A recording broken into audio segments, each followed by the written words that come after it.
Hello. Hi, sorry, I was muted. Can you hear me okay? Yes. Can you hear me? Yes, I can hear you perfectly. Oh, sorry, Siri's talking to me. Hold on. No, Siri, I don't want you. Okay. Uh, how's it going? How are you? Good. How are you doing? I'm pretty good. It's getting like a little bit warm in Madrid. And as Um, you know, there's like no AC here, so I'm like dying. uh, So I have like a lot of water here, so I'm gonna be hydrating throughout. Always good. I should do that myself. Wonderful. So, do you have any questions for me before we get started? So, Okay, great. So I'm going to give you the guidelines a little bit. There's basically no guidelines. This is going to be edited. So if there's anything that you say that you would rather me not include, just let me know and I'll cut it. Uh, you're directing yourself through this. So like if you want to do another take, let me know. If you want to start another, like a sentence over whatever, let me know. We have an explicit rating. So if you want to curse, feel free to curse. And I think that's basically it. In addition to the cotillion, do you have anything else that you might want to talk about? Maybe something that's streamable or something that's readable to ask you about it at the end? no, I don't think I have anything. Okay, wonderful. So let me just do one sip of water and Oh, we're yes. gonna get started officially. How long have you been in Madrid? I got here last September. Oh, I'm in grad school, so I'm wrapping up oh, my program cool. right now. So yeah, that explains also why I'm getting more white hairs. That's awesome.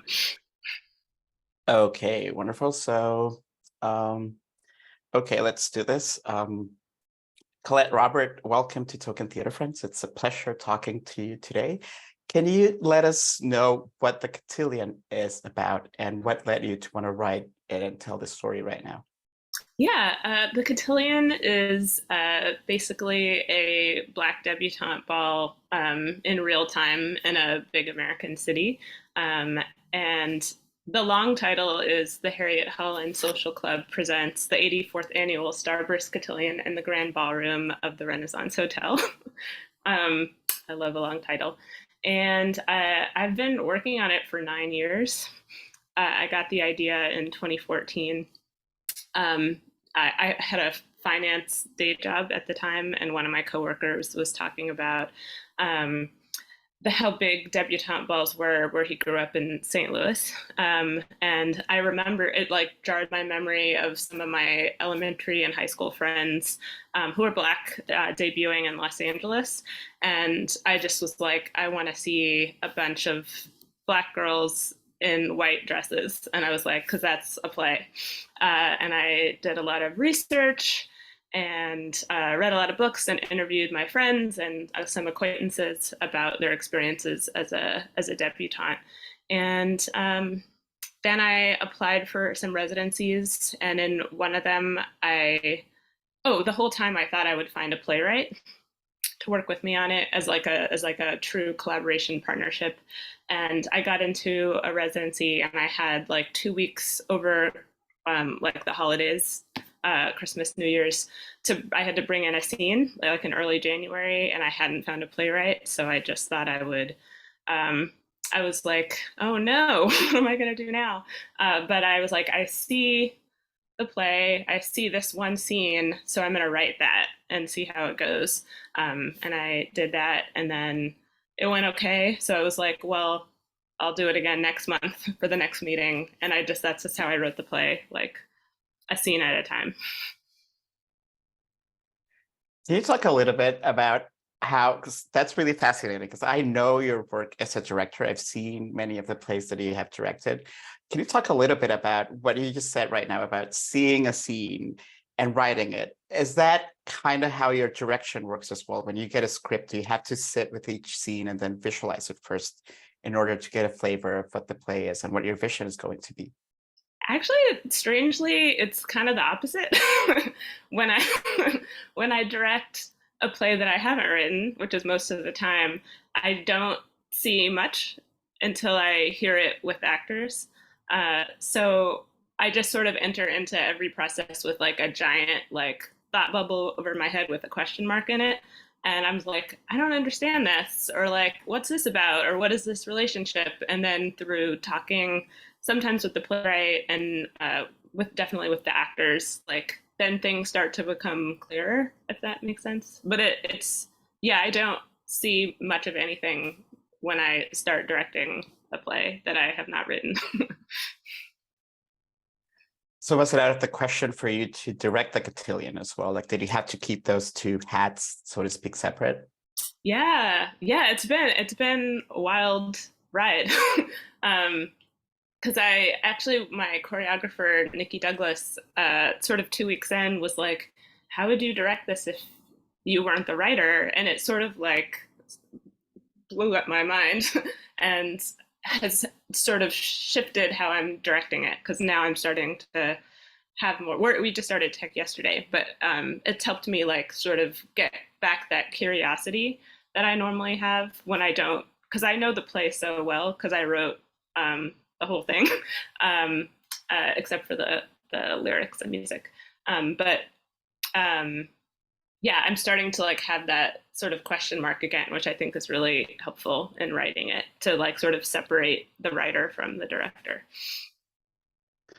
I hope this doesn't sound like a pedantic kind of question, but I'm really curious, what's the difference between doing a play with songs like the Cotillion and then doing a musical? Why isn't the Cotillion a musical? Yeah, well, the music in this show is sung by like a hired the hired singers that are like hired for this event. So none of the characters sort of sing their feelings as I sort of think of like a traditional musical as being. They're all the sort of a part of the world. The singers are singers, and so they sing because they've been hired to do that for this cotillion. But at the same time, the songs are commenting on what's happening Yeah. on stage, and they kind of work as like internal monologues almost for some of the characters, right? Yes, that is also true. But I still, yeah, that's yeah, I still see it as a little bit separate from like a traditional musical, though. What are the challenges of doing something like this that's happening? Like obviously all theater is happening in real time, but with something like the cotillion, it's like essential that everything works like clockwork, right? Because it's like real time on top of real time. So what are the challenges of writing a story like that? Oh gosh, there are so many. Well, actually, the writing wasn't so hard. It's I'm finding that the writing was hard, but I've found that directing this in like as a real time event is like really really really hard. There's a lot of split scenes because things are happening like in the dressing rooms, but there's something different happening like on stage. So just being able to like make sure the audiences are following both parts of the story, and that the overlap is working has been quite a challenge. Cotillions in so many ways. And I mean, I've never been to one. Like I only know what I know about cotillions because it's art, obviously, right? Movies and theater and TV and stuff. So cotillions are both this artifact that some people often wonder, why are we still relying on this? Why are they still a part of our lives, right? Like of our cultural upbringing, because they are almost like not almost, they're literally like a rite of passage for women to, go from childhood into adulthood. And at the same time, we have people who want to keep this alive because it helps reinstate in so many ways the culture. And there's this really wonderful, fascinating generational divide that we can see in the play with, Madam President and the girls. So can you talk a little bit about on your research, where do you stand? I mean, not that you have to pick a side, but where would you stand on whether, should cotillion still be happening? That's a great question. And I think when I started researching and talking to women 9 years ago, I had a lot of judgment. And I had a lot of judgment as a teen. Like, I didn't want to do that. And I really didn't understand why some of my friends chose to do that. But then when I was talking to them, like, none of them really had anything negative to say. I mean, I think reflecting on it, 15, 20 years later, they were like, that was kind of a strange thing that I chose to give like a year of my life to. But I think like the girls in this play and the women that I spoke to, they mostly, like myself, went to mostly white high schools where they were like the only in their class, or there weren't a lot of other Black girls that they spent time with at school. And so to be in this like space that is almost entirely Black women, there's like a value in that. And to be told that you're beautiful when you might not be hearing that at your white high school, there's value in that too. And one of my friends, actually, her father died before she got married, but she did debut, so she has a memory of like being in a white dress and dancing with her father, and that there's like value in that too. So I have landed in a place of like I see both the positives and the negatives to something like this. In so many ways, like Cotillion is literally a performance. And I love that in the play, we meet the girls the night of, right? Which means that, like you mentioned, they probably have dedicated a year or more of their life to preparing for this. So can you talk a little bit about building the inner lives of each character leading to this moment that you have to imagine what each of the girls lived through up until that night? Yeah, that's something I really worked on in the script, especially in the time, because the initial production was supposed to be in fall of 2020. So in that time since then, I spent a lot of time trying to build up, because when I first started writing, I didn't really know who they were individually. Um, so I sort of would go through a draft and like, okay, now I'm charting Lindsay in this read, and like what's missing, and also talking to all of the actors have been really great, and collaborating on making sure every girl's arc is very clear, and that they do feel like six individual young ladies. Going back to the performance element of cotillions for a second, did you find any interesting parallels between, making theater and preparing for a cotillion and rehearsing a cotillion? Yeah, yeah. I mean, yeah, it does. It does feel like a show. Like there's a lot of there's like how you present, and that's sort of what I was interested in initially. Is like how do we the performance of like Black girlhood and Black womanhood is something that like we put on, or things that are like put on us. And I am very much interested in like how we present Black girls and Black women to the world, and how we value them. Um, so that was sort of front of mind in the writing and in the directing. And I think what each of the characters in the play is sort of struggling with, how they present, how they perform, versus what is sort of deep in their hearts and souls. By having characters, speak these conversations and have these dialogues, were you also in a way, and I don't want to be reductive in a way, but were you also able to figure out some of the ideas that you have and some of the notions that you have about womanhood and Black womanhood and performance and all of this, by where the characters like kind of like surrogates of yourself, like many different aspects of Colette in different ways talking? 100%. Yeah, there's a little bit of me in all of the characters for sure. And it's been a way to like sort of process things from like my own adolescence and things I'm experiencing now, for sure. It's been very therapeutic working on this play.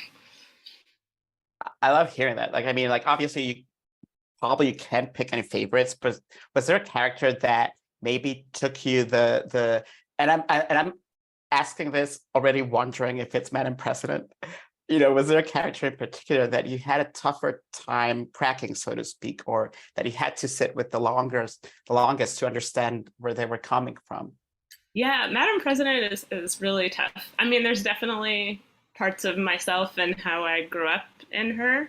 And yes, sometimes some of her lines I cringe as I was typing them, and I still cringe every time I hear them. It's like, that's really not great. But I want it's important to me that that audiences understand where she's coming from, and that she doesn't ultimately seem like a villain. Like she is a product of her time and her experiences.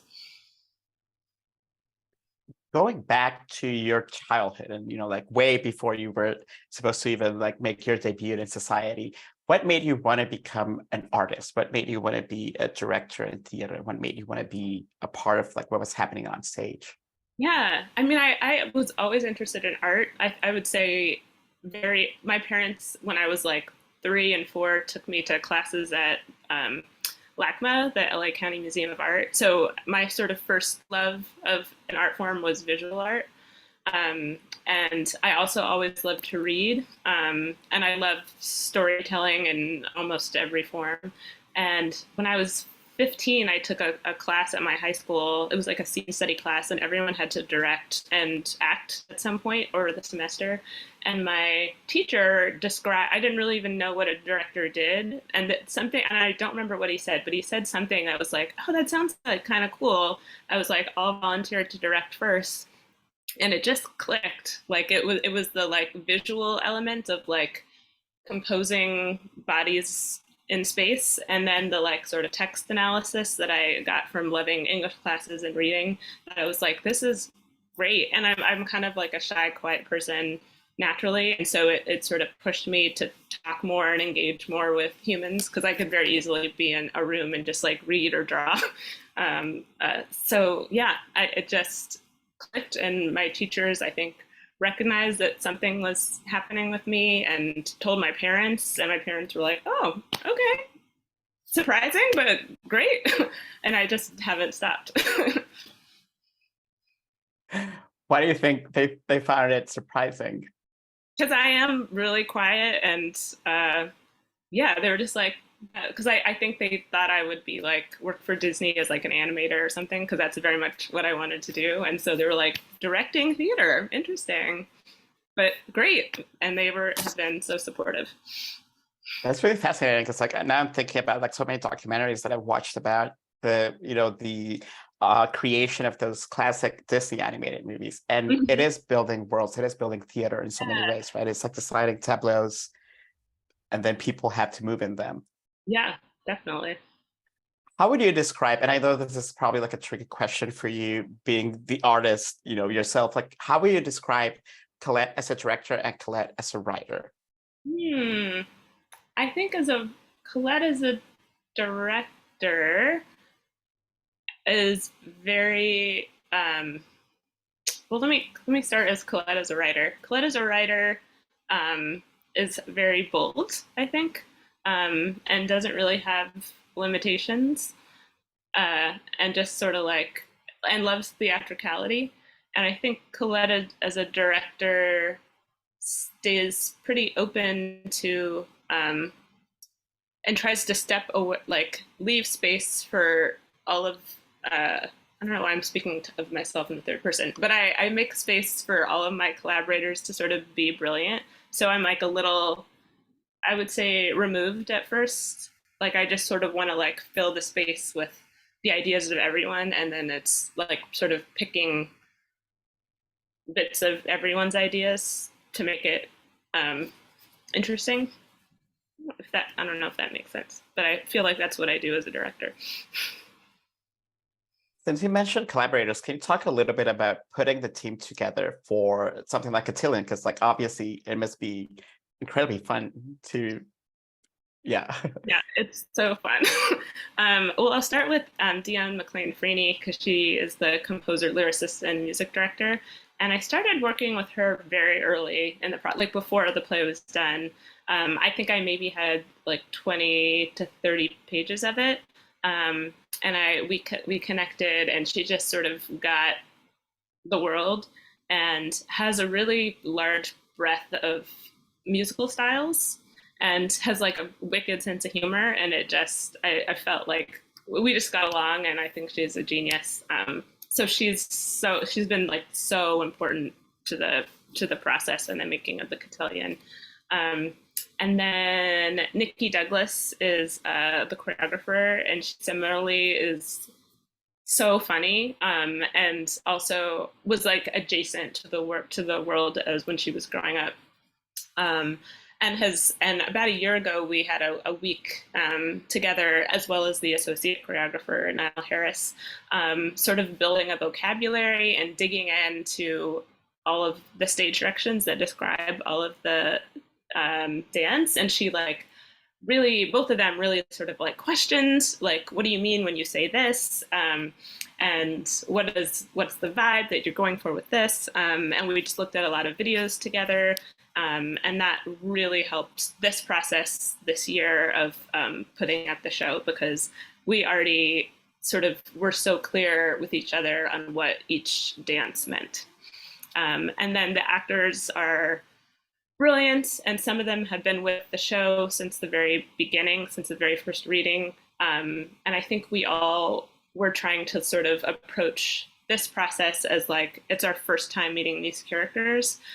So asking more questions, even though some of them have been reading like Madam President or the MC for like 6 years, we tried to be like, let's forget what we know and just sort of like start from scratch again. And that's been really helpful. And then the designers are brilliant. Like Mika Eubanks is doing the costumes. The play asks a lot of the costumes. They sort of transform over the course of the show, and are yeah, there's a lot of tricky stuff with them. And it's been a joy to sort of, yesterday me seeing all the girls in their white ball gowns was just so emotional, and like beautiful. So I'm really excited. I'm thinking about, plays that you've directed, like Shoot and something like Dance Station, for instance. And is it a coincidence that you seem to really like throwing or like working with plays that throw in women in limited spaces and almost like seeing what happens? It's almost like putting people in a fishbowl and waiting for something to happen, right? Yeah, that's probably not a coincidence. What do you think? Yeah, what do you think attracts you to that dynamic? Because it can work in so many different ways. Like it can work. Stu, I remember, felt almost like watching them, cook a bomb. I was waiting for something to go off. Yeah. Yeah, I don't know. I think for so long I didn't see myself in theater, that now that there are so many incredible writers writing closer to like my own experiences. And I think growing up, I had a very tight sort of group of girlfriends. And then there are a lot of like incredible women in my family that I'm really drawn to like the dynamics of girls and women in art. I had a question. I just like escaped me. Sorry, I need water. I'm dying with this heat. Sorry. Oh my God, I had a question. I think I literally like just like sweat it out right now. Oh What no. was it? What was it? Hold on, it'll come back to me. Oh my God. And it was a good question, I think. I believe you. Is Sorry. about family or friend groups or representations of. Yes, thank you for that. Thank you. Thank you. Exactly. So, and from the second the play opens, and you mentioned already, like we are sharing a space with Black women who are themselves in a place that's completely sacred, a completely safe space for them. Can you talk a little bit about how if at all, if it has changed at all since you said the play was originally supposed to happen in 2020, right? And we all know everything that happened since 2020. How has your relationship to creating this really sacred space for Black women, especially, shifted since then? Like how is the cotillion that's happening in 2023 different than the one that could have happened in 2020? Yeah, that's a great question. I think everything's just gotten deeper, and I think the just over time, and it feels like more urgent now to share this with people. And I think questioning how we see and value and treat Black women has definitely shifted over the past 3 years, I would say. Yeah, everything just feels a lot more urgent. Has writing cotillion made you imagine or wish that you would have had your own cotillion? No. Like not at all. Not at all. I mean, I do love the dresses, and I look enviously at the actors because they look so stunning in those dress, and I love dressing up. But no, I don't. I don't wish that I had a cotillion myself. Okay, that's fair. I'm always worried about asking this to the artists who are making the work, but I find it so. I have to ask you this, particularly with a piece like Cotillion. what are you expecting from the audience? Because like usually when we have, like time specific pieces like this, when the audience can either just like really, really become super involved if they know that they can, or otherwise they can become very fearful, right? So like for people who watch or listen to this, and if they come to Cotillion, what do you want them to have in mind? Like, should they pretend that they got an invitation to the Cotillion? Yeah, we're really trying to like see how far we can push that. I mean, the audience is a character in the play, and I think from very early on we invite applause, we invite response. I think it's like crucial that the audience feels like they're a part of this event. Especially because of the songs, I think, as well, right? Yeah, definitely, definitely. I'm dying to hear the songs. Will the songs be available at any point, Oh, after the play comes out? yeah, I hope so. I mean, yeah, Dion is brilliant, and they sound incredible. Like the singers, and we're working with we have a 3-member Black Femme band on stage, and it just sounds so great. So yeah, I hope there's a way for people to hear the music because it's so good. That's very exciting. And I'm sure there's cocktails before or during intermission if they can, like if they want to loosen up a little bit. Yes, yes, yes. So thank you so much, Colette. Would you like to invite our viewers and our listeners to come to Cotillion? Yes, please come. I think it's going to be a good time. Thank you so much. It has been a pleasure talking to you. Thank you so much. Okay, wonderful, Colette. Thank you for that. Have fun with this. This was incredible. Like I was reading it, I was like, I wish I could see it. Oh, I wish you could too. Yeah, it's good. It's going to be great, I think. I hope. Wonderful. So thank you so much. It's been a pleasure. This is the first time I've talked to you, I think, but I really admire your work. So thank you. It's been a pleasure talking to you. Thank you. And break a leg. Have fun. Thank you. Bye. Bye bye.